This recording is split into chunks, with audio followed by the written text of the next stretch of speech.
Cleveland and Miami. Let's go through their history. In the first game, it was a banger. Robert once again did what he always does.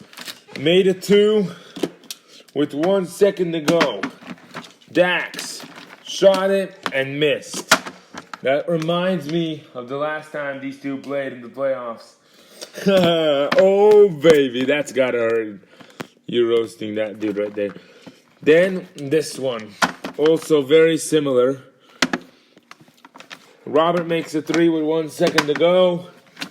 Dax times out, missed it, and then the rebound, and it's over.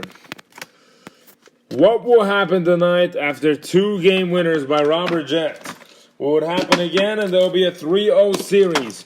Or will Miami protect their home crowd and prove to the world that they can tie up the series? And not just that, prove that they can get to a Game 7 in Cleveland. If they win these next 2, they lose in Cleveland, they win them back in Miami. If they win 2 in a row in Miami, they're obviously going to win Game 6. Then, when we go to Game 7, it's going to be more about fight, more about who wants it, not about home court advantage. Because Cleveland has home court advantage. But they're not going to be worried about that. Cleveland will be worried about that. That puts them under more pressure. Miami has no pressure going to Game 7. So it's better to be in than out. I'd rather be away Game 7 because it gives the other team more pressure. But you'd rather be home in front of your crowd to win it. If it's a finals game, then yeah, I'd rather be home. But if it's a conference final game or a semi or like this, a first round exit game, you better wish that you are not home. You better wish you're a 2 seed going at it against a 1 seed. Honestly, you better wish that you're home because in the rounds, you want to hope that you're the best seed. Miami, if they win this series, no matter what, the 6 seed's better than them. If Boston wins, the first 2 are in Boston.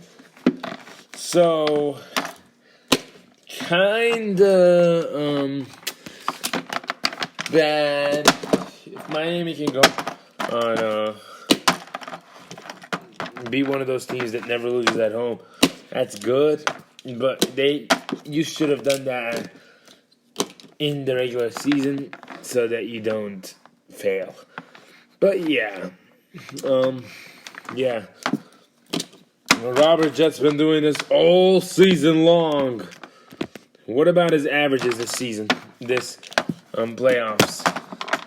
Robert Jett averaging 59, 14.5, and 18 rebounds, 14 defensive, 4 offensive. Dax Riemann, he's been injured. He hasn't played much. Averaging lower minutes, only averaging 17 points per game. Why, though? Explain this to me. Why is he only averaging 17? Explain it. Dax Freeman, last game, he played 10 minutes. About 11, 10:52. Yeah, put 11. Dax Freeman, the first game, he played 20 seconds and could not handle the rest. He did not play at all, you mean? Yeah. That is why he's not doing good. Because he hasn't gotten a chance to be great yet. But tonight, he's starting. He's at his best. This is his chance to prove that he's fully recovered from that injury. If he's not recovered and they lose again in their home crowd, this series is over. Because the 3-0 series definitely means it's over.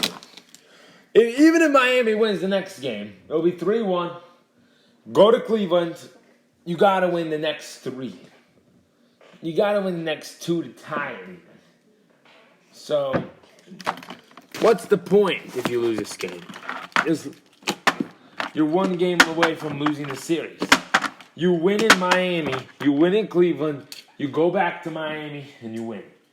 That's the problem. You only have 1 game in Cleveland if they go down 3-0. You only have 1 game in Cleveland. That's the best part about being away. Same with Orlando. They lose. They're already down 3-0. So they win that game. They go to Baltimore and they secure that. That's 3-2 right there. Then they go back home in front of their crowd. They win that. It's 3-3. Then you just gotta play your heart out. Yeah, honestly, at this point, play your heart out. Be the best player that you can be. You're down 3-0 if you're